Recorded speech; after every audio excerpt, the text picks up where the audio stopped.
അപ്പോൾ ദൈവമായിട്ട് ഉടമ്പടി ചെയ്യുമ്പോൾ നിങ്ങൾ ചെയ്യേണ്ടത് ദൈവമായിട്ടുള്ള ബന്ധം വർദ്ധിപ്പിക്കണം. അല്ലാതെ നിങ്ങൾക്ക് ജോലി കിട്ടണം, വിസ ഇപ്പോൾ പാസ്സാകണം, അതൊക്കെ നിസ്സാര കാര്യമാണ്. ഇത് കഴിഞ്ഞ ദിവസം അവരുടെ പേരെന്നാ, ഒരു കഴിഞ്ഞ ദിവസം ചേച്ചി തിരുവനന്തപുരത്ത് സാക്ഷ്യം പറഞ്ഞല്ല, ഐറിൻ ചേച്ചിയുടെ സാക്ഷ്യം നിങ്ങൾ കേട്ടത് നല്ലതായിരിക്കും.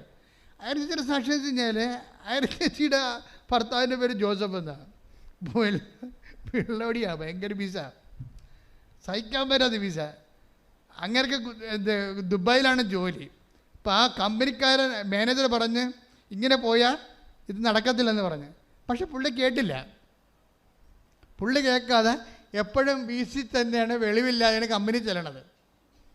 വെളിവില്ലാതെ കമ്പനി ചെന്ന് ചെയ്യണമൊക്കെ തെറ്റിപ്പോയി അവസാനം അയാൾ മാനേജർ തന്നെ വിളിച്ച് വൈഫിനോട് പറയും, നാട്ടിൽ ജോസഫിനെ കൊണ്ട് സഹിക്കട്ട് കേട്ടാ, ഇയാളെ കയറ്റി പിടിക്കണേ. സാറേ കയറ്റി വിടല്ലേ സാറേ, ഞങ്ങൾ ഒരിടത്തും എത്തിയിട്ടില്ല. ഇതിപ്പോൾ 4ാമത്തെ വാണിങ്ങാണ് കൊടുത്തിരിക്കണത്. ഇനി സഹിക്കാൻ പറ്റത്തില്ല, നമുക്ക് കമ്പനിക്ക് നഷ്ടമാണെന്ന് പറയണേ. ഇപ്പോൾ ഇവർ പട്ടാങ്ങി പറയൊക്കെ പറഞ്ഞെങ്കിലും ഫോണോടെ വെച്ച് ഒരാഴ്ച കഴിഞ്ഞപ്പോൾ ജോസഫ് അവർ കൊറിയർ ചെയ്ത് ചാക്കരി കെട്ടി സ്റ്റാമ്പ് ഒട്ടിച്ച് വിട്ടവർ കൊറിയർ വന്ന് ഇവിടെ ഇറങ്ങി വെളിവില്ലാതെ. അതെല്ലാം കഴിഞ്ഞപ്പോൾ പക്ഷേ ഈ ഐറിൻ ചേച്ചി ഭയങ്കര വില്ലത്തിയാണ്. അവരൊന്നും ഇപ്പം സാരമില്ല, നമുക്ക് പണിയുണ്ട്. എന്താണ്? കൃപാസന മാതാവുണ്ടെന്ന്. അതാണ് വിഷയം. ഒരു മനുഷ്യന്മാർ ജീവിതത്തെ കാണുന്ന രീതിയില്ലേ, ഭർത്താവിനെ പോസ്റ്റ് ചെയ്തിരിക്കുകയാണ്, അവരിങ്ങോട്ട് കൊറിയർ ചെയ്തിരിക്കുകയാണ്, ജീവിതം തീർന്നിരിക്കുകയാണ്. പക്ഷെ അവർ ജീവിതത്തിനോട് അവർ ടാച്ചിയാകുന്നില്ല. അത് പറഞ്ഞ് നമുക്ക് കൃപാസന മാതാവുണ്ട്. നേരെ വന്ന് ഉടമ്പടി എടുക്കും. ഉടമ്പടി എടുത്തിട്ട് ഐറിൻ പറയും, ഞാൻ നിങ്ങളെയും കൊണ്ട് പോകാമെന്ന് പറയും. ഈ ചേച്ചിമാരുടെയൊക്കെ ഒരു ധൈര്യമേ, ഉടമ്പെടുത്തിട്ട് ഞാൻ നിങ്ങളെയും കൊണ്ട് അവിടുന്ന് ഡിസ്മിസ് ചെയ്ത് വിട്ടതാണ്. ഇയാളെയും കൊണ്ട് അവർ ഉടമ്പടിയുടെ ധൈര്യത്തിൽ ഉടമ്പടി പറയുന്നുണ്ട്, ഞാൻ ഉടമ്പടി കാശുരം പിടിച്ചുകൊണ്ട് ഹോൾഡ് ചെയ്തതിൻ്റെ വിശ്വാസ പ്രവണത ചൊല്ലിക്കൊണ്ട് ഞാൻ ഇവരെയും കൊണ്ട് ദുബായി ചെന്ന് ഭർത്താവിൻ്റെ കമ്പനി ചെന്ന് പറഞ്ഞു, സാറേ ഞാൻ ഒരു എൽഡർ നേഴ്സാണ്, എനിക്ക് എങ്ങനെയായാലും ഇവിടുന്ന് എപ്പോഴായാലും എനിക്ക് ജോലി കിട്ടും, അല്ലെങ്കിൽ ഞാനെന്ത് ഏതെങ്കിലും തരത്തിൽ സീനിയർ സിറ്റിസൻസിനെങ്കിലും നോക്കിക്കൊണ്ട് ഞാൻ സെറ്റാകും, അതുവരെ ഈ മനുഷ്യനൊന്ന് ഇവിടെ എടുക്കണമെന്ന് പറഞ്ഞു. അപ്പോൾ അയാൾ പറഞ്ഞു, എടുക്കണ പ്രശ്നമില്ല, ഇയാൾ ഞങ്ങൾ ഡിസ്മിസ് ചെയ്യണമെന്ന് നിങ്ങളെ വിളിച്ച് പറഞ്ഞതാണ്, ഇയാളെക്കൊണ്ട് ഞാൻ സൈകെട്ടെന്ന് പറഞ്ഞിട്ട് ഇവർ എടുക്കത്തില്ല, അമ്പിന് മില്ലും എടുക്കത്തില്ല. അപ്പോൾ ഉടനെ ഇവർ തിരികത്തിച്ച് വെച്ച് പച്ചത്തിരിയും നീലത്തിരി കത്തിച്ച് മാതാവിൻ്റെ അടുത്ത് കാര്യം സെറ്റാക്കി കഴിഞ്ഞപ്പോൾ ഒരു സംഭവം നടന്നു. എന്താ സംഭവം എന്നറിയാമോ? ദുബായ് ഗവൺമെൻറ് അന്ന് വരെ ചെയ്യാത്തൊരു സംഭവം ചെയ്ത്. എന്താണ്? ഇന്ത്യക്കാരൻ്റെ വിസ ക്യാൻസലാക്കി കളഞ്ഞു. ഇന്ത്യക്കാരൻ്റെ മൊത്തം വിസ ക്യാൻസലാക്കി കളഞ്ഞു.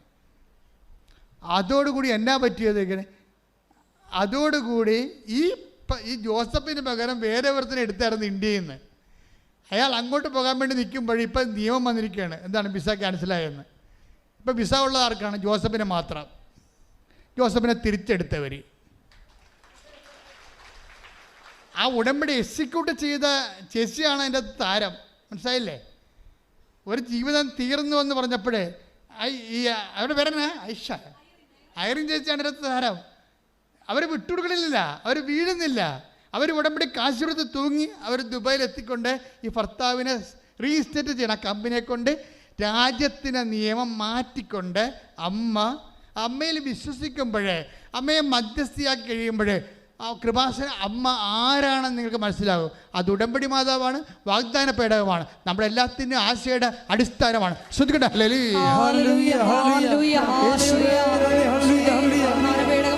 ഐറിന് ഇത്രയും ധൈര്യം കിട്ടിയ എങ്ങനെ അറിയാം? അനുവെന്നും പറഞ്ഞ ഒരാളെ ട്രിവാൻഡ്രത്ത് നിന്നാണ്. ഈ ഐറിൻ ട്രിവാൻഡ്രത്ത് നിന്നാണ്. അനു ഒരിക്കൽ ഐറിനെ കണ്ടപ്പോൾ പറഞ്ഞേ, പ്രാർത്ഥന കൊണ്ട് ജീവിക്കാൻ പറ്റുന്നൊരു സ്ഥലമുണ്ടെന്ന് പറഞ്ഞു. ഓരോ മനുഷ്യന്മാർ കൃപാസനത്തിൻ്റെ അനുഭവങ്ങൾ സൂക്ഷിക്കണതേ. ഐറിനെ കണ്ടപ്പോൾ അനു പറഞ്ഞത്, പ്രാർത്ഥിച്ചാൽ പ്രാർത്ഥന കൊണ്ട് ജീവിക്കാൻ പറ്റുന്ന ഒരു സ്ഥലമുണ്ടെന്ന്. അപ്പം അന്ന് തന്നെ ഈ കൃപാസനത്തെ ഇൻട്രൊഡ്യൂസ് ചെയ്തിട്ടുണ്ട്. അപ്പോൾ അവർക്ക് വിഷയമുണ്ട്. അപ്പം നിങ്ങളോർക്കും ആ അനുവാണ് ഈ കുടുംബം മുഴുവൻ രക്ഷപ്പെടുത്തിയത്. എന്താണ്? ഒറ്റ വാക്കുകൊണ്ടാണ്. ഐറിനോട് പറഞ്ഞു, പ്രാർത്ഥന കൊണ്ട് ജീവിക്കാൻ പറ്റിയ ഒരു സ്ഥലമുണ്ടെന്ന് പറഞ്ഞു. അത് അവളുടെ തലയ്ക്ക് പിടിച്ച സംഭവം. അതായത് നിങ്ങൾ ക്രിസ്തുവിനെ കൈമാറുമ്പോൾ പരിശുദ്ധ അമ്മയുടെ മാധ്യസ്ഥം കൈമാറുമ്പോൾ ശരിക്കും പറഞ്ഞാൽ നിങ്ങൾ സുവിശേഷമാവുകയും സുവിശേഷമേകുകയും ചെയ്യുമ്പോൾ ദൈവത്തിൻ്റെ സ്വന്തമായി മാറുകയാണ് ചെയ്യണത്. ഇങ്ങനെയാണ് പേഴ്സണൽ റിലേഷൻ വർദ്ധിപ്പിക്കുന്നത്. മനസ്സിലായ? ദൈവത്തിൻ്റെ സ്വന്തമാണെന്ന് വിളിച്ചു പറയണമല്ല, ദൈവത്തോട് തോന്നണം. മോസസിനെ കുറിച്ച് തോന്നിയില്ലേ? എനിക്ക് മോസസിനെ അറിയാമെന്ന് പറഞ്ഞു. അതാണ് സംഭവം. അത് നമ്മളുടെ പ്രവർത്തനങ്ങളിലൂടെയാണ് നമുക്ക് ദൈവത്തിന് നമ്മളെ അറിയാൻ കഴിയണത്. ഇപ്പം എന്തുകൊണ്ടാണ് മോസസിനെ അറിയാമെന്ന് പറയാൻ കാരണം? അതിൻ്റെ താഴെയുണ്ട്, അതായത് 32, അതായത് പുറപ്പാടിൻ്റെ 32 താഴെ ശ്രുതികട ഹല്ലേലൂയ 32:14 താഴെ വായിച്ച് ശ്രുതികട ഹല്ലേലൂയ.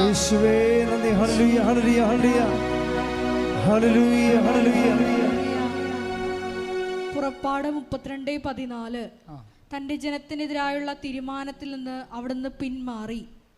മോശ കൈകളിൽ 2 ഉടമ്പടി പത്രികകളുമായി താഴേക്കിറങ്ങി. പലകകളുടെ ഇരുവശങ്ങളിലും എഴുത്തുണ്ടായിരുന്നു. പലകകൾ ദൈവത്തിൻ്റെ കൈവേലയും അവയിൽ കൊത്തിയിരുന്നത് അവിടുത്തെ കൈയെഴുത്തുമായിരുന്നു. നിങ്ങൾ ഈ ഒരു ഭാഗം വായിച്ചാൽ 32:14 നിൽക്കണം നമ്മളെ പുറപ്പാട്. ഇവിടെ സംഭവിക്കണമെന്ന് വെച്ച് കഴിഞ്ഞാൽ ദൈവം ഈ ജനത്തെ നശിപ്പിക്കാൻ വേണ്ടി പോകുമ്പോൾ മോസസ് ദൈവത്തോട് പട്ടാങ്ങി പറയും. ദൈവത്തോട് പറയും, അങ്ങനെ നീ നശിപ്പിക്കരുത്. നശിപ്പിച്ച ഒരു പ്രശ്നമുണ്ട്. എന്താണ്? വാഗ്ദാന നാട് കാണിക്കാം, അവകാശമായി നൽകാമെന്നും പറഞ്ഞാണ് ഈജിപ്തിൽ നിന്ന് നീ ഇവരെ കൊണ്ടുപോകുന്നത്. അപ്പം നിനക്കതിനുള്ള ദൈവത്തിനുള്ള കഴിവില്ലാത്ത കൊണ്ടാണ് മരുഭൂമി വെച്ച് അവരെ കൊന്നു കളഞ്ഞതെന്ന് ഈജിപ്തുകാർ പറഞ്ഞാൽ പിന്നെ എനിക്ക് സഹിക്കാൻ പറ്റത്തില്ല, ഞാൻ പിന്നെ ജീവിച്ചിരിക്കത്തില്ലെന്ന് പറയാം. ആര്? ദൈവത്തിന് എന്തെങ്കിലും അപമാനം സംഭവിച്ചാൽ മോശ പറയുകയാണ് ഞാൻ പിന്നെ ജീവിച്ചിരിക്കത്തില്ലെന്ന്. ഇതാണ് അവർ തമ്മിലുള്ള ബന്ധം. ഇവിടെ പ്രശ്നം, നിൻ്റെ കുടുംബത്തിൽ വിശ്വാസം കുറഞ്ഞാൽ, നിൻ്റെ കുടുംബത്തിലുള്ളവരും നിൻ്റെ അറിവിൽപ്പെട്ടവരും ദൈവത്തിൽ നിന്ന് അകന്നു പോണത് കണ്ടാൽ, നിനക്ക് വിഷമം തോന്നിയാൽ, ആ വിഷമം ഏതറ്റം വരെ പോകുന്നുണ്ടെങ്കിൽ അതെല്ലാം ദൈവം നിന്നെക്കുറിച്ച് കുറിച്ച് വെക്കുന്ന വ്യക്തിപരമായ ബയോഡേറ്റ ആയിരിക്കും. അതാണ് ദൈവം പറയണത്. എന്നിട്ട് പറയും? ഉടനെ ദൈവം പറയുകയാണ് പുറപ്പാട് 32:14 ദൈവം ഈ ജനത്തെ നശിപ്പിക്കുക എന്നുള്ള തീരുമാനത്തിൽ നിന്ന് പിന്തിരിഞ്ഞുവെന്ന്. ആ മോസസിൻ്റെ മാധ്യസ്ഥത്തിൽ ജനത്തെ തെറ്റ് ചെയ്ത് ജനത്തെ ദൈവം വെറുതെ വിടും. പക്ഷേ ഒരു പ്രശ്നമുണ്ട്. ഇവൻ്റെ മാധ്യസ്ഥം വഹിച്ചവൻ്റെ മനസ്സ് തകർന്നിരിക്കുകയും ഇത്രയും നിഷ്കളങ്കമായിട്ട് ഇത്രയും ആത്മാർത്ഥമായിട്ട് ആത്മബന്ധത്തോടു കൂടി ഈ ജനത്തെ ചെങ്കടൽ കടത്തി ഇവിടം വരെ കൊണ്ടുവന്നിട്ട് പോലും ഒരു നിമിഷം ദൈവത്തിന് മോസസിനെ കണ്ടില്ലെന്ന് വെച്ചുകൊണ്ട് നിറക്കേട് കാണിച്ചൊരു ജനമില്ലേ, ഇവരെയും കൊണ്ട് വാഗ്ദാനം നാട്ടിൽ പോകുന്ന പ്രശ്നമില്ലെന്ന് പറയും. എന്നിട്ട് ദൈവം പറയും ഈ കൽപ്പന എന്ന് കാണിച്ചിട്ട് പറയും ഇതിൽ വിശ്വസിക്കാത്തവരെ, അതുപോലെ തന്നെ ഈ ഉടമ്പടിയുടെ ഭാഗമല്ലാത്തവരും ഇനി ഈജിപ്തിലേക്ക് തിരിച്ചു പോകണമെന്ന് ആഗ്രഹിക്കുന്നവരും മാറി നിൽക്കാൻ പറയും. അപ്പോൾ അവരവർക്ക് ഞങ്ങളെ തിരിച്ചു കൊണ്ടുപോകാൻ വേണ്ടിയാണെന്ന്. മോശം നോക്കുമ്പോൾ എണ്ണി നോക്കുമ്പോൾ 3000-ൽ കൂടുതൽ ആൾക്കാർ തിരിച്ചു പോകാൻ നിൽക്കുകയാണ്. അപ്പോൾ തിരിച്ചു പോകാത്തവരോട് പറയും അവന്മാരുടെ പെടലെടുക്കാൻ പറയും. കാര്യം ദൈവത്തിൻ്റെ മനസ്സ് വേദനിച്ചത്, ദൈവം കരുണയുടെ വിട്ടെങ്കിലും മോസസ് കരുണയുടെ വിടത്തില്ല. ദൈവത്തിന് വേണ്ടി അവനത് ചെയ്തിരിക്കും. അതാണ് മോസസ്. അതുകൂടി വെച്ചുകൊണ്ടാണ് പറയണത് ഐ നോ ഹിം എന്ന്. എൻ്റെ മനസ്സിലൊരു ധാർമ്മിക രോക്ഷമുണ്ടായാൽ അത് ഞാനായിട്ട് കടിച്ചമർത്തിയാലും കടിച്ചമർത്താത്തവനാണ് എൻ്റെ ആത്മബന്ധം, അവനാണ് മോസസ്. എൻ്റെ ഉടമ്പടി ആത്മബന്ധത്തിൻ്റെ ഒരു പ്രത്യേക ശാസ്ത്രമാണ്. ശ്രുതികട ഹല്ലേലൂയ ഹല്ലേലൂയ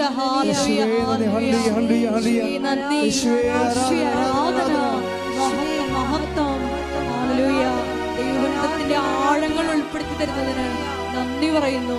ഹല്ലേലൂയ. പരിശുദ്ധ പരമ ദിവ്യകാരുണ്യത്തിന് ആരാധനയും സ്തുതിയും പുകഴ്ചയും ഉണ്ടായിരിക്കട്ടെ. പരിശുദ്ധ പരമ ദിവ്യകാരുണ്യത്തിന് ആരാധനയും സ്തുതിയും പുകഴ്ചയും ഉണ്ടായിരിക്കട്ടെ. അപ്പൊ ഇതിൻ്റെ അകത്ത് വരുന്ന ഒരു വിഷയം, ഉടമ്പടിയുടെ നിയോഗങ്ങളായ നമ്മൾ വെച്ചിരിക്കുന്ന ഭൗതിക ആവശ്യങ്ങളെക്കാൾ വലുത് ദൈവമായിട്ടുള്ള വ്യക്തിബന്ധം വർദ്ധിപ്പിക്കുന്നതിന് വേണ്ടിയുള്ള ആത്മീയ ആവശ്യങ്ങളാണ് ഇതിൻ്റെ കാതലെന്ന് പറയണത്. അതനുസരിച്ചാണ് നമ്മൾ ഇത് മൂവ് ചെയ്യണമെന്നുണ്ടെങ്കിൽ ഇന്ന് ഉടമ്പടിക്ക് ലഭിക്കുന്നതിനേക്കാൾ വലിയ സാക്ഷ്യങ്ങൾ പറയാൻ അച്ഛൻ മുമ്പ് പറഞ്ഞ പോലെ ഇത് നിത്യത വരെ നീണ്ടു നിൽക്കുന്ന ഒരു ബന്ധമാണ്. ഇത് നിങ്ങളുടെ നാട് കൊണ്ട് അവസാനിക്കണില്ല. നിങ്ങളിവിടെ എല്ലാ തരത്തിലുള്ള മനുഷ്യരുണ്ട്. ചിലരെ കുഴിച്ചിടും, മരിച്ചു കഴിയുമ്പോൾ ചിലരെ കത്തിച്ച് കളയും. എന്തായാലും ആ കുഴിക്കും കത്തിക്കലിനും അപ്പുറത്തേക്കാണ് ഉടമ്പടി നിങ്ങളെ കൊണ്ടുപോകുന്നത്, ദൈവത്തിൻ്റെ നിത്യത വരെ. ശ്രദ്ധിക്കട്ടെ.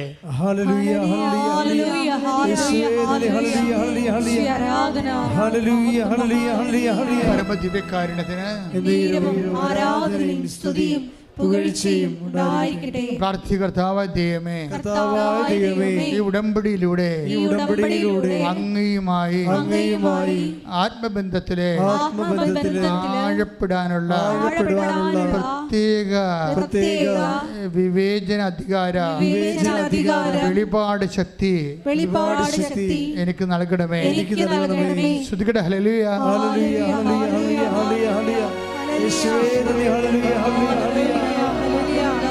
പരിശുദ്ധ പരമദിവ്യകാരുണ്യത്തിന്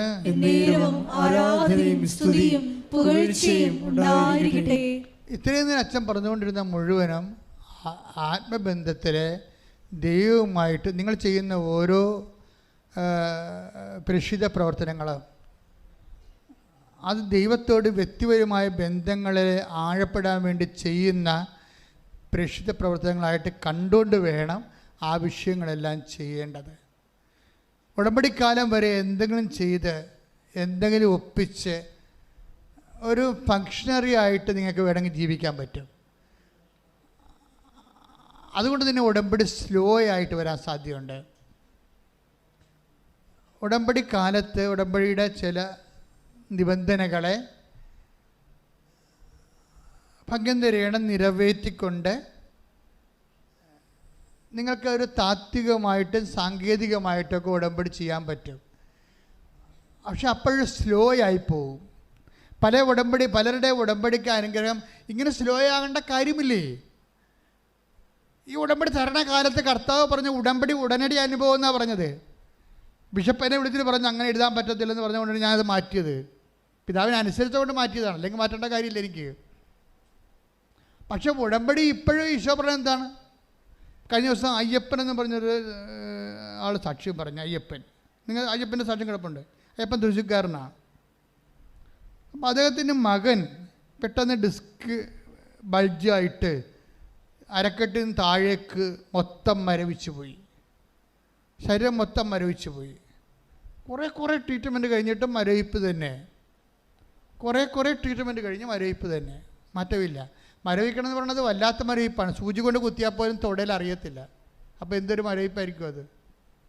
നടക്കാൻ പറ്റത്തില്ല, കിടപ്പാണ്. പിന്നെ എന്താ വെച്ച് കഴിഞ്ഞാൽ മൂത്രം ഒഴിച്ചാൽ പോലും അറിയാതെ അവസാനം മൂത്രമൊഴിച്ചാൽ പോലും മൂത്രം പോയതായിട്ട് അറിയത്തില്ല. അങ്ങനെ അവസ്ഥയായി. അപ്പോൾ അദ്ദേഹത്തിനോട് പലരോടും പറഞ്ഞു, ഇത് ഈ ഡോക്ടേഴ്സ് കുറേ ചികിത്സയെല്ലാം കഴിഞ്ഞു, പല സ്ഥലത്തും പോയ ആശുപത്രി ഒന്നും ഇവിടെ പേരൊന്നും ഇവിടെ പറഞ്ഞ ആവശ്യമില്ലല്ലോ. അവർക്ക് പോകാൻ പറ്റുന്ന എല്ലാ സ്ഥലത്തും പോയി. പിന്നെ അവസാനം പറഞ്ഞ് ചിലർ പറയും രോഗമൊന്നും കാണുന്നില്ല, സൈക്കോളജിക്കൽ പ്രോബ്ലം ആണെന്ന് പറഞ്ഞ്. എന്നാൽ പിന്നെ സൈക്കാട്രിസ്റ്റ് അടുത്തും പോയി. എന്നിട്ട് മരവിപ്പിന് മാറ്റമൊന്നുമില്ല, എഴുന്നേക്കാനും പറ്റണില്ല. അവസാനം ആരാണ്ട് ഒരു ടീച്ചറ്, അതൊരു മെൻറ്റർ, ആരാ അവർ ജാസ്മിൻ എന്നും പറഞ്ഞൊരു ടീച്ചർ അവരുടെ വീട്ടിൽ ചെല്ലാം ഉടമ്പടി തേന് കൊടുക്കാൻ വേണ്ടി. അത് കൊടുക്കാൻ ചെന്നപ്പോൾ അവർക്ക് സംശയം തോന്നി, പറയണോ ഇങ്ങനെ കൃപാസനത്തെക്കുറിച്ച് പറയണോ? പറഞ്ഞാൽ ഇവർക്ക് എന്ത് തോന്നുമായിരിക്കും, അവരത് ആക്ഷേപിച്ച് കളയുവാ. അപ്പോൾ അത് സങ്കടമാണ്. മാതാവിനെക്കുറിച്ച് അങ്ങനെയൊക്കെ പറഞ്ഞാൽ അവർക്ക് പറയുന്നവർക്ക് സങ്കടം വരത്തില്ലേ? പറയണ. പക്ഷേ ജാസ്മിൻ ഇവർ തീർന്നെന്ന് കണ്ടപ്പോൾ, ഇനി ഒരു മാർഗ്ഗമില്ലെന്ന് കണ്ടപ്പോൾ ജാസ്മിൻ പറഞ്ഞ് കൃപാസന മാതാവിൻ്റെ അടുത്ത് പോയാൽ രക്ഷപ്പെടുമെന്ന് പറഞ്ഞ്. ഉടനെ അയ്യപ്പൻ കുഞ്ഞിനെയും കൊണ്ട് ഇവിടെ വന്ന് വീൽ ചെയറിലാണ് വന്നത്. ഉടമ്പടി എടുത്തു, ആൾത്താറിലും വന്ന് പ്രാർത്ഥിച്ചു, മാതാവിനെയും കണ്ട്. അപ്പോൾ ഒരു കൊല്ലമായിട്ട് അനക്കമില്ലാത്ത പയ്യനാണ്. ചേർത്തല ചെന്നപ്പോൾ അവൻ പറഞ്ഞ് വണ്ടി നിർത്തിക്ക്, എനിക്കൊന്ന് ഇറങ്ങി നിൽക്കണമെന്ന് പറഞ്ഞ്. അപ്പോൾ അവൻ ഇറങ്ങി നിന്ന് രണ്ട് ചെവിട് നടന്ന് എന്നിട്ട് പിന്നെ തളർന്നപ്പോൾ പിന്നെയും കയറിയ ആൾ വീട്ടിൽ ചെന്ന് കഴിഞ്ഞ ഫെബ്രുവരിയിൽ ആദ്യ വാരം മാതാവ് സ്വപ്നത്തിൽ വെച്ചാൽ പറഞ്ഞ് ഫെബ്രുവരി 26 കംപ്ലീറ്റ് സുഖമാവുമെന്ന് പറഞ്ഞവനോട് 28 ഫെബ്രുവരി 28 കംപ്ലീറ്റ് സുഖമാവെന്ന് പറഞ്ഞു. അമ്മ പറഞ്ഞ അതേ സമയത്ത് 28 അവൻ നടക്കാൻ തുടങ്ങിയാണ്. ഹല്ലേലൂയ ഹല്ലേലൂയ ഹല്ലേലൂയ. യേശുവേ നന്ദി. ഇതാണ് കൃപാസന അനുഭവം എന്ന് പറയണത്. അപ്പം നമ്മളൊന്ന് മനസ്സ് വെച്ച ഒരു സെക്കൻഡ് മതി ഈ വിഷയം. നിങ്ങൾ ആ സാക്ഷ്യം നോക്കണം. ആ സാക്ഷ്യം കിടപ്പുണ്ട്. അയ്യപ്പൻ്റെ സാക്ഷ്യമാണ് ഈ ആഴ്ചത്തെ നല്ല വലിയ സാക്ഷ്യങ്ങളൊന്നും അതാണ്. അതായത് എന്ന് വെച്ച് കഴിഞ്ഞാൽ മുഴുവനും മരവിച്ച് തീർന്നു, ഇനി ഇവിടെ കിടന്ന് മരിച്ചു പോകത്തുള്ളെന്ന് വിചാരിച്ചാലും അമ്മ വന്നൊന്ന് തൊട്ടാൽ അതോട് ജീവൻ തിരിച്ചു കിട്ടും. അപ്പോൾ ഇതാണ് ഉടമ്പടി എന്ന് പറയണത്. അപ്പോഴും നിങ്ങൾക്ക് അത്രയും വ്യക്തമായ കാര്യമാണെങ്കിൽ ആദ്യം അതിന് നമ്മൾ ചെയ്യേണ്ടത് എന്താണ്? അടയാളം കാണട്ടെ, അടയാളം കാണട്ടെ. അയ്യപ്പൻ്റെ മന് കാണിച്ചല്ല, അൻ്റപ്പൻ്റെ മന് കാണിച്ചല്ല, എനിക്ക് കാണിക്കട്ടെ എന്ന് പറഞ്ഞിരുന്നാൽ നടക്കത്തില്ല സംഭവം. അപ്പോൾ നിങ്ങൾ ദൈവത്തെ പരീക്ഷിക്കാൻ വേണ്ടിയിരിക്കുകയാണ്.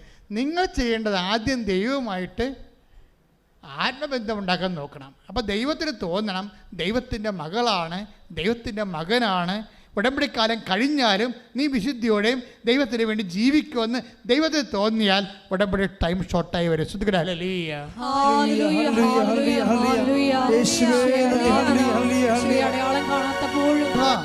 അതായത് ഉടമ്പടി നമ്മൾ സാക്ഷി മനസ്സിലാവും. ഉടമ്പടി വിത്തിൻ നോ ടൈമായി വർക്കൗട്ട് ചെയ്യണത്. അതിന് മാറ്റമൊന്നുമില്ല. സമയമെന്ന് പറഞ്ഞാൽ സമയത്ത് സൃഷ്ടിച്ചിരിക്കുന്നത് തന്നെ ദൈവമാണ്. അതുതന്നെ അതിൻ്റെ വിധാതാവും ദൈവം തന്നെയാണ്. അപ്പം അതുകൊണ്ട് നമ്മളെ സംബന്ധിച്ചിടത്തോളം നമ്മൾ ദൈവത്തിൻ്റെ സ്വന്തമായി തീരുമ്പോൾ ബാക്കിയുള്ളതെല്ലാം ക്രമീകരിക്കപ്പെടുമെന്ന് പറഞ്ഞതിൻ്റെ കാരണം, ഇപ്പോൾ ഉദാഹരണത്തിന് സങ്കീർത്തനം എടുത്ത് 31:15-16 എടുക്കുക. സങ്കീർത്തനം 31:15-16. സങ്കീർത്തനം 31:15-16. എന്റെ ഭാഗധേയം അങ്ങയുടെ കൈകളിലാണ്, ശത്രുക്കളുടെയും പീഡകരുടെയും കൈകളിൽ നിന്ന് എന്നെ മോചിപ്പിക്കണമേ. പ്രൈസ് ദി ലോർഡ് എന്ന് പറഞ്ഞേ. എന്റെ ഭാഗധേയം അങ്ങയുടെ കൈകളിലാണ്. മനസ്സിലായില്ലേ? നമ്മുടെ നിയോഗം എവിടെയാണ് കിടക്കുന്നത്? ഭാഗധേയം ഇവിടെ എന്താണ്? നമ്മുടെ ഷെയർ, നമ്മുടെ അവകാശം, നമ്മുടെ നിയോഗം, നമ്മുടെ അതായത് 31:15 സങ്കീർത്തനം എന്ന് പറഞ്ഞാൽ എൻ്റെ ഭാഗധേയം അങ്ങയുടെ കരങ്ങളിലാണ്, നിന്റെ കരങ്ങളിലാണ്. 6 ഭാഗധേയമാണ് നമ്മൾ നോക്കണം. 6 ഭാഗധേയം, 6 നിയോഗം. അതെന്താണ്? 6ഉം ദൈവത്തിൻ്റെ കരങ്ങളിലാണ്. അപ്പോൾ ദൈവം ടൈം ഷോട്ട് ചെയ്താൽ പെട്ടെന്ന് ടൈം ഷോട്ടാകും. കാര്യം എന്താണ്? സമയം. അത് ഇംഗ്ലീഷ് ബൈബിൾ ഭയങ്കര രസമാണ്. My time is in your hand. ഭാഗധേയം എന്നല്ല കിടക്കണത്. ഇംഗ്ലീഷ് ബൈബിൾ വായിച്ച് നമുക്ക് മനസ്സിലാവും. My time is in your hand. എൻ്റെ സമയം നിൻ്റെ കയ്യിലാണെന്ന്. കൈയടിച്ച് ശ്രദ്ധിക്കട്ടെ.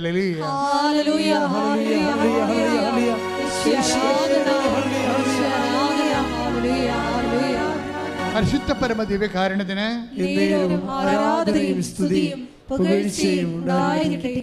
ഈ my time is in your hand എന്ന് പറഞ്ഞില്ലേ? എന്താണ്? എൻ്റെ സമയം, എൻ്റെ ജോലി കിട്ടുന്ന സമയം, എൻ്റെ വിവാഹ സമയം, മൈ ഡെസ്റ്റിനേഷൻ, എൻ്റെ ഭാഗധേയം, എനിക്ക് മക്കൾ ഉണ്ടാകുന്ന സമയം, അതാണ് നിൻ്റെ കയ്യിലാണെന്ന്.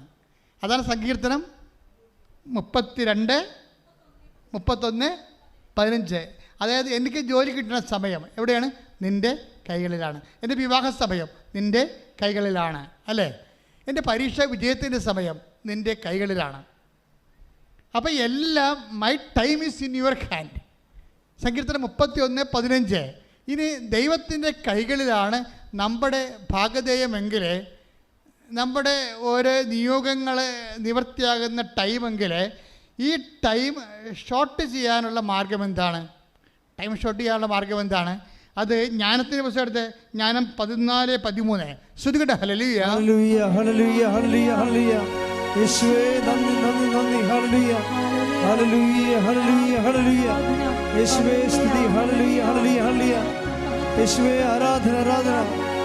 ജ്ഞാനം 4:13. ജ്ഞാനം 4:13. ഹ്രസ്വകാലം കൊണ്ട് പറഞ്ഞേ. ഹ്രസ്വകാലം കൊണ്ട് ചുരുങ്ങിയ കാലം കൊണ്ട്, ഷോർട്ട് ടൈം കണ്ടാ. ഹ്രസ്വകാലം കൊണ്ട് പൂർണ്ണത കൈവരിച്ചതിനാൽ നീതിമാൻ ദീർഘകാലം പിന്നിട്ടു. ഒന്നുകൂടെ പറഞ്ഞേ. ഹ്രസ്വകാലം കൊണ്ട് പൂർണ്ണത കൈവരിച്ചതിനാൽ നീതിമാൻ ദീർഘകാലം പിന്നിട്ടു. അതെന്ത് സംഭവം എന്ന് വെച്ച് കഴിഞ്ഞാല് ഈ ദിവസങ്ങളിൽ വിജയകുമാർ സാറിൻ്റെ ടോക്ക് നിങ്ങൾ നോക്കിയാൽ മനസ്സിലാകും. അദ്ദേഹത്തിൻ്റെ ഇതുമായി ബന്ധപ്പെട്ട അനുഭവ സാക്ഷ്യങ്ങൾ അദ്ദേഹം സാക്ഷ്യപ്പെടുത്തുന്നുണ്ട്. കഴിഞ്ഞ ചൊവ്വാഴ്ചത്തെ അത് നമ്മൾ ഒപ്പ് ചെയ്തിട്ടുണ്ട്, നോക്കണമേ. അപ്പോൾ എന്താ സംഭവിച്ചു കഴിഞ്ഞാൽ അതിൽ വരുന്ന വിഷയം ആ വചനം ഒന്നിനെ പറഞ്ഞ് ജ്ഞാനം 4:13 എന്താ പറയുക? ആ, ഹ്രസ്വകാലം കൊണ്ട് പൂർണ്ണത കൈവരിച്ചതിനാൽ പറഞ്ഞ ഹ്രസ്വകാലം കൊണ്ട് ചുരുങ്ങിയ കാലം കൊണ്ട് പൂർണ്ണത കൈവരിച്ചതിനാൽ നീതിമാൻ ദീർഘകാലം പിന്നിട്ടു. അപ്പൊ ദീർഘകാലം കൊണ്ട് നേടേണ്ട കാര്യങ്ങളെ നമുക്ക് ഷോർട്ട് ടൈമിൽ നേടാൻ പറ്റും.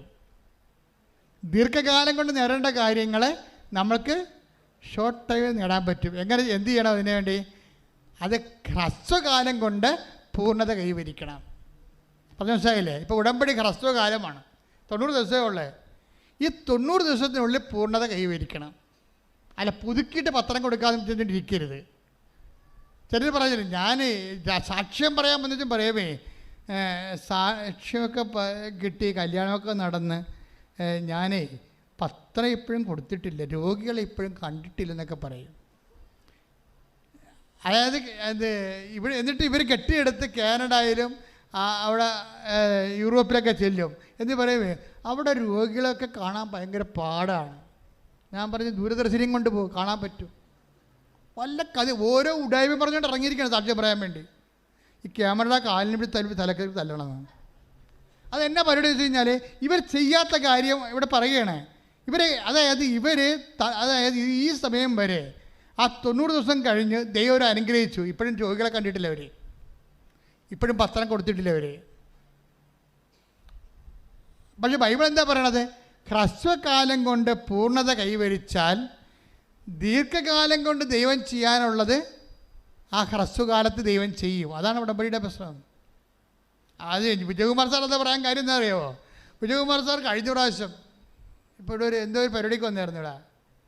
ഒരു ദിവസം ഒരു പരിപാടിക്ക് ഒരു രാഷ്ട്രീയ പ്രോഗ്രാം ഉണ്ടായപ്പോൾ വിജയകുമാർ സാർ വന്ന് കഴിഞ്ഞപ്പോൾ പോകാൻ നേരത്തെ എന്നോട് പറഞ്ഞു, അച്ഛാ കാശെല്ലാം ഗവൺമെൻറ്റിൻ്റെ കയ്യിലാണ്, സർക്കാരിൻ്റെ കയ്യിലാണ്. പുള്ളിക്ക് പയറും അരിയൊക്കെ ഗവൺമെൻറ് കൊടുക്കുന്ന പരിപാടിയാണ്, നല്ല കാശുണ്ട്, കോടികൾ കിട്ടാനുണ്ട്. പക്ഷേ ഇപ്പം ലോൺ എടുക്കേണ്ടി വരികയാണ്, അതിൻ്റെ പലിശ പോലും ഗവൺമെൻറ് തരത്തില്ല. ഞാൻ കോടതിയിൽ പോയിരിക്കണമെന്ന് പറഞ്ഞു, ഹൈക്കോടതി പോയിരിക്കുകയാണ് ഗവൺമെൻറ്റിനെതിരെ. പക്ഷേ അതിന് ഏത് കാലത്താണ് ഇനി ഗവൺമെൻറ് നോട്ടീസ് അയക്കണം. അപ്പോൾ ഗവൺമെൻറ് കാര്യം പറയും, പിന്നെ അത് 10 കൊല്ലം വേണമെങ്കിൽ നീണ്ടുപോകും. ആ സമയത്ത് പലിശ എന്ത് മാത്രം പോകും. അച്ഛനൊരു ഡേറ്റ് പറയാൻ പറയും. അതാ പ്രശ്നം. എന്ന് വെച്ചാൽ മാതാവ് അച്ഛനിലൂടെ എനിക്കൊരു ഡേറ്റ് പറയണം. അതാണ് പുള്ളി ഉദ്ദേശിക്കണത്. മാതാവ് അച്ഛനിലൂടെ ഒരു ഡേറ്റ് പറയണം. അപ്പോൾ ഞാനത് ശ്രദ്ധിച്ചില്ല. ഒരു ഭാഗ്യ പരീക്ഷണമായതുകൊണ്ട് ഞാൻ വേറെ പല സീരിയസ് സബ്ജക്റ്റുകളും പറഞ്ഞുകൊണ്ടിരിക്കുന്ന സമയത്ത് പോകാൻ നേരത്ത് പറഞ്ഞപ്പോൾ ഞാൻ മിണ്ടാതിരുന്നത്. പക്ഷേ പിന്നെ പുള്ളി പുറത്ത് പോയിട്ട് കുറേ കാര്യങ്ങളൊക്കെ ചെയ്യാനുണ്ടായിരുന്നു. അതിന് തിരിച്ച് എന്നോട് ചോദിച്ചപ്പോൾ അച്ഛാ ഒരു ഡേറ്റ് പറയുന്നത് പറയും. ഒരു ഡേറ്റ് പറയാം അച്ഛാ പറഞ്ഞു. എന്തിനാണ്? കോടതിയിൽ നിന്ന് സർക്കാരിൽ നിന്ന് കാശ് കിട്ടാനൊരു ഡേറ്റ് കോടതിയുമായിട്ട് ബന്ധപ്പെടുത്തി പറയാൻ പറയും. അപ്പോൾ ഞാൻ പറയും ഏപ്രിൽ എന്ന് പറയും. കാര്യം പുള്ളി പറയാതെ പോകത്തില്ല. ഏപ്രിൽ എന്ന് പറഞ്ഞിട്ട് ഞാൻ അമ്മയുടെ മുഖത്ത് നോക്കും, ഞാൻ ഏപ്രിൽ പറഞ്ഞിട്ടുണ്ടോ, എനിക്ക് പണി വെക്കരുത് കേട്ടെന്ന് പറയും. അത് ദൈവമായിട്ടുള്ള പേഴ്സണൽ ബന്ധമാണ്, നമുക്ക് ദർശനത്തെ കണ്ടിട്ട് പറയണതല്ല. ഞാൻ ഏപ്രിൽ എന്ന് പറയും. ഏപ്രിൽ എന്ന് പറഞ്ഞിട്ട് അമ്മയുടെ മുഖത്ത് നോക്കും. ഞാൻ മാതാവിനെ അവിടെ എൻ്റെ മുറി വെച്ചിട്ടുണ്ട്. പറയും അമ്മേ പറഞ്ഞിട്ടുണ്ട് കേട്ടാ. പക്ഷേ എന്താ പ്രശ്നം? ഇത് ഓണർ ചെയ്യേണ്ട ചുമതല ആർക്കാണ്? അമ്മയ്ക്കാണ് ചുമതല. നമുക്കൊന്നും അമ്മ വെറുതെ പറയാതെ ഈ മനുഷ്യൻ പോകത്തില്ല, പറയാതിരിക്കാൻ പറ്റത്തില്ല. അദ്ദേഹത്തിന് നിലനിൽപ്പിൻ്റെ പ്രശ്നമാണ്. അപ്പോൾ എന്നോട് പറയാം, പിന്നെ പുള്ളിക്കാരൻ പറയും അച്ഛാ അങ്ങനെ പറഞ്ഞ ഡേറ്റ് പറയാൻ പറയും. ഞാൻ പറയും 14 എന്ന് പറയും. ഡേറ്റ് ഇട്ട് കൊടുക്കുകയാണ്. പിറ്റേ ദിവസം അത് ഏപ്രിൽ പറഞ്ഞ മാർച്ച് 13-ാം തീയതി നടന്ന സംഭവമാണ്. മാർച്ച് 14-ാം തീയതി എന്നെ വിളിച്ചു പറഞ്ഞ് അച്ഛാ അമ്മ കോടതി വന്നിട്ടുണ്ടായിരുന്നെന്ന് പറഞ്ഞ്. എന്താ പറഞ്ഞിരിക്കണത്? ഒരു നോട്ടീസ് പോലും സർക്കാരിന് ഇഷ്യൂ ചെയ്യാതെ ഹൈക്കോടതി ചീഫ് ജസ്റ്റിസ് ഓർഡർ ഇട്ടിരിക്കുകയാണ്. 60 ദിവസം, 14 തൊട്ട് 60 ദിവസം, 60 ദിവസത്തിനുള്ളിൽ കാശ് കൊടുത്ത് തീർക്കാൻ വേണ്ടി. ദാറ്റ് മീൻസ് ആ 14 തന്നെ പറഞ്ഞ ഡേറ്റ് തന്നെ ഹോണർ ചെയ്തിരിക്കുകയാണ്. എന്ന് വെച്ച് കഴിഞ്ഞാൽ ഞാൻ 14 പറഞ്ഞിട്ട് അമ്മയുടെ മുഖത്ത് നോക്കിയില്ലേ, അമ്മയെ കണ്ടാണ് പറഞ്ഞിരിക്കണം, അല്ലാതെ ഞാൻ വേറെ ദർശനം കണ്ട് പറഞ്ഞതല്ല, അമ്മയെ ആശ്രയിച്ച് പറഞ്ഞിരിക്കുന്നതാണ്. അതായത് ബന്ധമെന്ന് പറയണത് അതാണ്. നിങ്ങൾ ഉടമ്പടിയിലോട്ട് പോകുമ്പോൾ ഇത്തരം ഒരു ബന്ധം ദൈവമായിട്ട് ഉണ്ടാക്കണം. അല്ലാതെ ഓരോ ഇഷ്യൂ ഉണ്ടാകുമ്പോൾ ഓടി വന്ന് തിരികെത്തിച്ച് പിന്നെ ഉതിക്കെടുത്തി പിന്നെ തോന്നിയവാസം പോലെ നടന്ന് പിന്നെ ഒരു ഇഷ്യൂ ഉണ്ടാകുമ്പോൾ ഓടി മാതാവിൻ്റെ അടുത്ത് വരുമ്പോൾ മാതാവ് മോസസിന് കൊണ്ട് ദൈവം പറഞ്ഞ പോലെ എനിക്ക് നിന്നെ അറിയാമെന്ന് പറയും. എനിക്ക് നിന്നെ അറിയാവുന്ന ദൈവം പറഞ്ഞോട്ടൊരു കുഴപ്പമില്ല. പക്ഷേ മോസസിനോടെ കുറിച്ച് പറഞ്ഞ പോലെ പോസിറ്റീവായിട്ട് പറയണം, നെഗറ്റീവായിട്ട് പറയാൻ പറ്റരുത്. ദൈവം അതും പറയും. അതാ വിഷയം. നമ്മളെക്കുറിച്ച് ഉടമ്പടിയുടെ കാലം കഴിയുമ്പോൾ ദൈവത്തിന് നമ്മളെക്കുറിച്ച് ഒരു അസസ്മെൻ്റ് ഉണ്ടാകണം. എന്താണ്? എനിക്ക് നിന്നെ അറിയാം. പ്രാർത്ഥിക്കുക. കർത്താവായ ദൈവമേ, മോസസിനോട് നീ പറഞ്ഞതുപോലെ എന്നെ കുറിച്ച് നീ പറയാൻ അത്രയും ആത്മാർത്ഥമായ ആഴമായ ഒരു ബന്ധം ദൈവമേ ഈ പാവപ്പെട്ടവളുമായി പാവപ്പെട്ടവനുമായി അങ്ങ് സ്ഥാപിക്കണമേ. അതിന് ഉടമ്പടിയെ അങ്ങ് ക്രമീകരിക്കണമേ. നല്ല ഉടമ്പടിയുടെ പ്രയോക്തായി ജീവിക്കുവാൻ എന്നെ അഭിഷേകം ചെയ്യണമേ.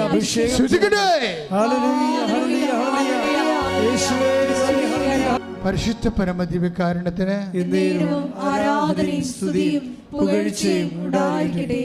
15-126-56 ഒറ്റ നമ്പറല്ല, 3 നമ്പറാണ്. 15 ഒരു നമ്പർ, 126 നമ്പർ, 56 വേറെ നമ്പർ. ഈ നമ്പറിന് പ്രാധാന്യമുള്ള വിഷയങ്ങളുമായിട്ട് ബന്ധപ്പെട്ടിരിക്കുന്ന വ്യക്തികൾക്ക് ദൈവികമായ അനുഗ്രഹത്തിൻ്റെ സൂചനകളാണ്. അത് വെച്ച് അവർ പ്രാർത്ഥിക്കാൻ ആവശ്യപ്പെട്ടിരിക്കുന്നു. സ്തുതിക്കട്ടെ. ഹല്ലേലൂയ. നിങ്ങളുടെ ഉള്ളിൽ സന്തോഷിക്കണം. കാര്യം ഇന്നത്തെ ധ്യാനത്തെ കേട്ടതുപോലെ ദൈവം സമീപസ്ഥനാണ്. ഹൃദയം നുറുങ്ങിയവർക്ക് ദൈവം എപ്പോഴാണ് ഏറ്റവും കൂടുതൽ നമുക്ക് സമീപസ്ഥനാകണത് എന്ന് വിശുദ്ധ ഗ്രന്ഥം പറയുന്നുണ്ട്. ഹൃദയം തകർന്നവർക്ക് അവിടുന്ന് സമീപസ്ഥനാണ്. Take the word of God. സ്തുതിക്കട്ടെ. ഹല്ലേലൂയ. ഹല്ലേലൂയ. ഹല്ലേലൂയ. ഹല്ലേലൂയ. ഹല്ലേലൂയ. യേശുവേ നന്ദി നന്ദി നന്ദി നന്ദി. ഹല്ലേലൂയ. ഹല്ലേലൂയ. ഹല്ലേലൂയ. ഹല്ലേലൂയ. ഹല്ലേലൂയ. യേശുവേ. 34-ാം സങ്കീർത്തനം 18-ാം തിരുവചനം.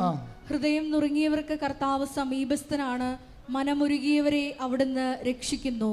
എൻ്റെ പ്രിയപ്പെട്ട, ഇതാണ് കാലാവസ്ഥ. കർത്താവ് അടുത്ത് വരുന്ന കാലാവസ്ഥയാണ്. എന്താണ്? ഹൃദയം നുറുങ്ങിയവർക്ക് കർത്താവ് സമീപസ്ഥനാണ്. മനം തകർന്നവർക്ക് അവിടുന്നാണ് രക്ഷകൻ. സങ്കീർത്തനം 34:18 വചനമാണ്. അതായത് നമ്മൾക്ക് എപ്പോഴാണ് ഹൃദയം നുറുങ്ങിയത്, എപ്പോഴാണ് ജീവിതം തകർന്നിരിക്കുന്നത്, അപ്പോഴാണ് ദൈവം നമുക്ക് അടുത്തനുഭവിക്കാൻ പറ്റുന്ന കാലാവസ്ഥയാണത്. അത് മനസ്സിലാക്കിയിട്ട് നിരാശപ്പെടാതെ പ്രാർത്ഥനയിലും സൽപ്രവൃത്തികളിലും നമ്മുടെ വിശ്വാസത്തെ സാധൂകരിച്ചുകൊണ്ട് മുന്നേറണമെന്നാണ് കർത്താവ് ആഗ്രഹിക്കുന്നത്. സ്തുതിക്കട്ടെ. ഹല്ലേലൂയ.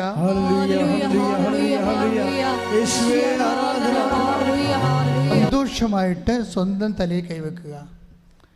കർത്താവാണ് നിൻ്റെ തലയിൽ കൈവച്ചിരിക്കണമെന്ന് നീ ബോധ്യപ്പെടുക. അച്ഛൻ നിങ്ങൾക്ക് വേണ്ടി പ്രാർത്ഥിക്കുന്ന സമയമാണ്. ഞാൻ ഏറെ സന്തോഷത്തോടു കൂടി തന്നെയാണ് പ്രാർത്ഥിക്കുന്നത്. നിങ്ങളെ കർത്താവ് സ്പർശിക്കുന്ന സമയമാണ്. ഓൺലൈനിലുള്ളവരെ ഈ ധ്യാനം ഏത് കാലത്ത് കേട്ടാലും അപ്പോൾ ദൈവം നിങ്ങളെ അനുഗ്രഹിക്കും. നിങ്ങൾ വിശ്വസിച്ചുകൊണ്ട് നിങ്ങളുടെ ശിരസിൽ കൈവച്ചുകൊണ്ട് വിശ്വാസ പ്രമാണം ചെല്ലുകയോ കർത്താവിനെ സ്തുതിക്കുകയോ ചെയ്യട്ടെ. സ്തുതിക്കട്ടെ. ഹല്ലേലൂയ. കർത്താവേ, നിന്റെ ഉന്നതമായ നാമത്തിന് സ്വസ്ഥം ചെയ്യുന്ന കർത്താവേ, നിന്റെ വിശുദ്ധ പൗരോഹിത്യത്തെ മഹത്വപ്പെടുത്തണമേ. കർത്താവേ, സഭയിലുള്ള സാന്നിധ്യം പ്രകടമാക്കണമേ. അമ്മേ, പരിശുദ്ധമ്മേ, ദേവമാതാവേ, ഓരോ മകന് വേണ്ടി മകൾക്ക് വേണ്ടി മധ്യസ്ഥ വഹിക്കണമേ. എല്ലാ ഭൂഖണ്ഡങ്ങളിലുമുള്ള മക്കൾ ആരെല്ലാം എപ്പോഴെല്ലാം എവിടെയെല്ലാം ഈ സമയം ഈ ധ്യാനം കൂടുന്നുവോ അവിടെ എല്ലാം കർത്താവേ അമ്മേ അവർക്ക് വേണ്ടി മധ്യസ്ഥം വഹിക്കണമേ. ഉച്ച മുതൽ ഉള്ളംകാല് വരെ ഓരോ അവയവങ്ങളിലും കർത്താവ്, ഓരോ കോശങ്ങളിലും പേശികളിലും അസ്ഥികളിലും ഞടിഞ്ഞെരുമ്പുകളിലും ധമനികളിലും ബിന്ദുക്കളിലും കർത്താവിൻ്റെ രക്തം നിറയട്ടെ. ഓരോ ധമനികളിലും ഓരോ പേശികളിലും ഓരോ കോശങ്ങളിലും ധമനികളിലും അസ്ഥിക്കുഴികളിലും കർത്താവിൻ്റെ രക്തം നിറയട്ടെ. ക്യാൻസർ രോഗങ്ങൾ, മാരക രോഗങ്ങൾ, തിരവേദികൾ യേശുവിന്റെ നാമത്തില്, യേശുവിന്റെ നാമത്തില്, യേശുവിന്റെ നാമത്തില് മാറിപ്പോകട്ടെ. ഹല്ലേലൂയ ഹല്ലേലൂയ ഹല്ലേലൂയ യേശുവേ നന്ദി ഹല്ലേലൂയ ഹല്ലേലൂയ. ആ കൈകൾ തന്നെ എടുത്ത് രണ്ട് കൈകളും വയറിൽ വെക്കുക. നമ്മളിപ്പോൾ പ്രാർത്ഥിക്കുന്ന ഉദര സംബന്ധമായ രോഗങ്ങൾ ഉള്ള നിങ്ങൾക്ക് മാത്രമല്ല, നിങ്ങളുടെ അറിവിൽപ്പെട്ട ആരെങ്കിലും ഉദരത്തിൽ ക്യാൻസർ, മക്കളില്ലാത്തവർ, പാങ്ക്രിയാസ് രോഗങ്ങൾ, കുടൽ രോഗങ്ങൾ, പഴുപ്പ് രോഗങ്ങൾ, നടുവെല്ലിൻ്റെ രോഗങ്ങൾ, കിഡ്നി രോഗങ്ങൾ, കരട് രോഗങ്ങൾ, PCOD രോഗങ്ങൾ, പിസ്റ്റുല രോഗങ്ങൾ, അർസസ് രോഗങ്ങൾ, അൾസർ രോഗങ്ങൾ, രക്തം പൊക്കിൻ്റെ രോഗങ്ങൾ, മൊത്തമറിയാതെ പോകുന്ന രോഗങ്ങൾ, എല്ലാ രോഗങ്ങളും സുഖപ്പെടാൻ വേണ്ടി ശ്രുതിക്കട്ടെ. ഹല്ലേലൂയ. കർത്താവേ നിന്റെ ഉന്നതമായ നാമത്തിന് സ്വന്തം ചെയ്യുന്ന കർത്താവേ, കർത്താവേ നിന്റെ വിശുദ്ധ പൗരോഹിത്യത്തെ മഹത്വപ്പെടുന്ന കർത്താവേ, കർത്താവിൻ്റെ സഭയിലെ സാന്നിധ്യം പ്രകടമാക്കുന്ന കർത്താവെ, 38 വർഷമായി അർപ്പിച്ച യോഗ്യതയാൽ കൃപാസ്ഥാനത്താറെ ജീവനോടെ പ്രത്യക്ഷപ്പെട്ട പരിശുദ്ധ അമ്മയുടെ മാധ്യസ്ഥത്തിൽ മാർഗരോഗങ്ങൾ, തീരവേദികൾ, കിഡ്നി രോഗങ്ങൾ, നടുവേ രോഗങ്ങൾ, അസ്ഥി രോഗങ്ങൾ, ഉത്തര രോഗങ്ങൾ യേശുവിൻ്റെ നാമത്തിൽ മാറിപ്പോകട്ടെ. ശ്രുതിക്കട്ടെ. പ്രത്യേക രണ്ട് കൈ നെഞ്ചത്ത് വെക്കുക. ശ്വാസകോശ രോഗങ്ങൾ, ആസ്മ രോഗങ്ങൾ, ഹൃദയത്തിൻ്റെ അസുഖങ്ങൾ, തൈറോയ്ഡ് രോഗങ്ങൾ, ടോൺസിൽ രോഗങ്ങൾ, പതിരയിലുണ്ടാകുന്ന രോഗങ്ങൾ കർത്താവിൻ്റെ നാമത്തിൽ മാറിപ്പോകാൻ വേണ്ടി ഈശോ നാമത്തിൽ സ്തുതിക്കട്ടെ. കർത്താവേ നിന്റെ ഉന്നതമായ നാമത്തിന് സ്വന്തം ചെയ്ത് കർത്താവേ, കർത്താവ് നിന്റെ തിരുമുറി പാർന്ന വരുന്നക്കാരൻ കർത്താവ് നെഞ്ചിൽ വെക്കണ പ്രാർത്ഥന കർത്താവേ. ബ്രസ്റ്റ് ക്യാൻസറുകൾ കർത്താവേ, നെഞ്ചിൻ്റെ മറ്റ് രോഗങ്ങൾ കർത്താവേ, നെഞ്ചിന് ശ്വാസമെടുക്കാൻ പറ്റാത്ത അവസ്ഥ കർത്താവേ, ന്യൂമോണിയ, ടൈഫോയിഡ് രോഗങ്ങൾ കർത്താവേ, സ്പോണ്ടിലോസിസ് രോഗങ്ങൾ കർത്താവേ, പിൻകഴുത്തിൻ്റെ രോഗങ്ങൾ കർത്താവേ, യേശുവിൻ്റെ നാമത്തിൽ പതിര് രോഗങ്ങൾ, കരൾ രോഗങ്ങൾ യേശു ക്രിസ്തുവിൻ്റെ ഉന്നതമായ നാമത്തിൽ, മാരക രോഗങ്ങൾ, ശ്വാസകോശ രോഗങ്ങൾ യേശുവിൻ്റെ നാമത്തിൽ മാറിപ്പോകട്ടെ. ശ്രുതിക്കട്ടെ.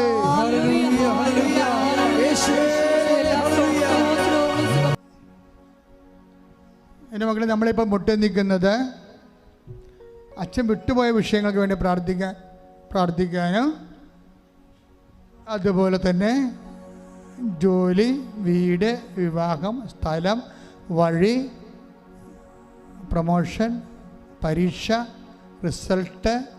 നമ്മുടെ കുഞ്ഞുങ്ങളെല്ലാം പരീക്ഷയിലാണ് കേട്ടോ. അപ്പം എല്ലാ മക്കൾക്ക് വേണ്ടി പ്രത്യേകം പ്രാർത്ഥിക്കണേ. SLC-ക്കാരുണ്ട്, +2 ഉണ്ട്, +1 ഉണ്ട്, ഡിഗ്രിക്കാരുണ്ട്, പ്രൊഫഷണൽ പരീക്ഷക്കാരുണ്ട്.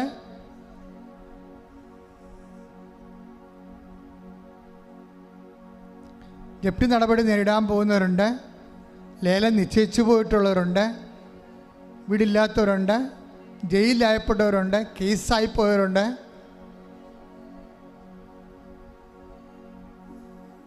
വ്യത്യസ്തങ്ങളായ സങ്കടങ്ങളിൽ കുടുംബത്തിൽ സമാധാനം ഇല്ലാത്തവരുണ്ട്, ഭാര്യ ഭർത്താക്കന്മാർ അകന്ന് ജീവിക്കുന്നവരുണ്ട്, ഒരുമിച്ച് കഴിയാൻ ആഗ്രഹിക്കുന്നവരുണ്ട്, വഴക്ക് മാറാൻ ആഗ്രഹിക്കുന്നവരുണ്ട്, കോടതി കേസുകൾ അനുകൂലമായി വിധിക്കാൻ ആഗ്രഹിക്കുന്നവരുണ്ട്. എല്ലാം സമർപ്പിച്ചുകൊണ്ട് പ്രാർത്ഥിക്കട്ടെ. ശ്രുതിക്കട്ടെ, ശ്രുതിക്കട്ടെ. ഹല്ലേലൂയ. എൻ്റെ കർത്താവേ, നിന്റെ ഉന്നതമായ നാമത്തിന് സ്വന്തം ചെയ്യുന്ന കർത്താവേ, ഏതെല്ലാം മക്കൾ ഭൗതികമായ ജീവിത സാഹചര്യങ്ങളിൽ തടസ്സം അനുഭവിക്കുന്നുണ്ടോ അവിടെ എല്ലാം യേശുക്രിസ്തു ഉന്നതമായ നാമത്തിൽ സഭയുടെ അധികാരത്തിൽ കുരിശിൻ്റെ അടയാളം 38 വർഷം ഞാൻ അർപ്പിച്ച കൃപാന്റെ യോഗ്യതയാൽ കൃപാസ്ഥാനത്താറെ ജീവനോടെ പ്രത്യക്ഷമാറാനും മധ്യസ്ഥത്തിൽ ജീവിത ദുരിതങ്ങൾ, തടസ്സങ്ങൾ യേശുക്രിസ്തു നാമത്തിൽ ഈ നിമിഷം മാറിപ്പോകട്ടെ. ശ്രുതിക്കട്ടെ. പ്രാർത്ഥനാപൂർവ്വം ഇരുന്നും അവനുമായി പ്രാർത്ഥിച്ചുകൊണ്ടിരിക്കുക.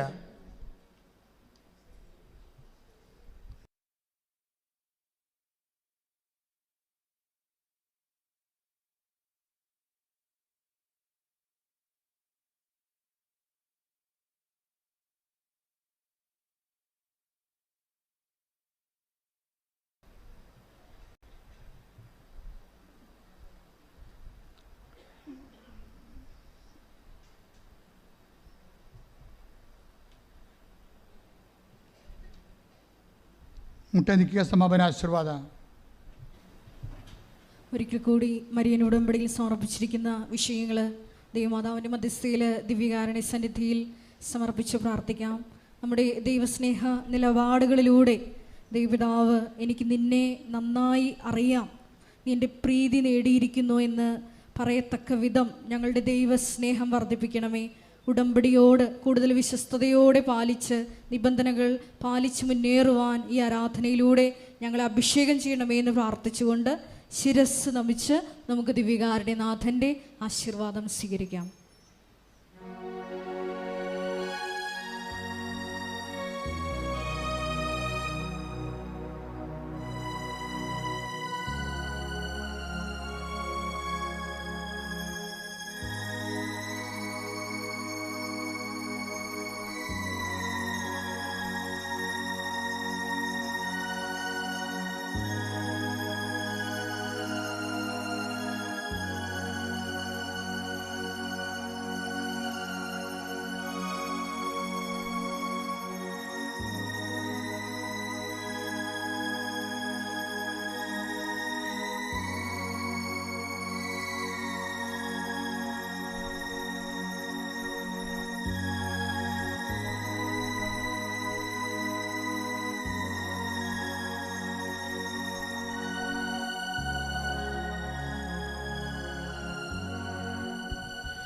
പരിശുദ്ധ പരമമാ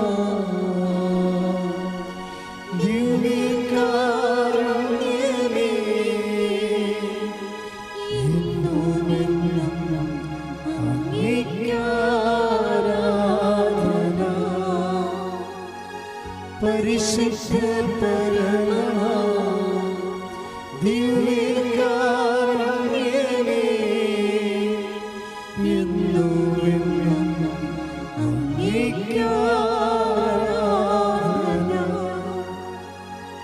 പരിശുദ്ധ പരമമാ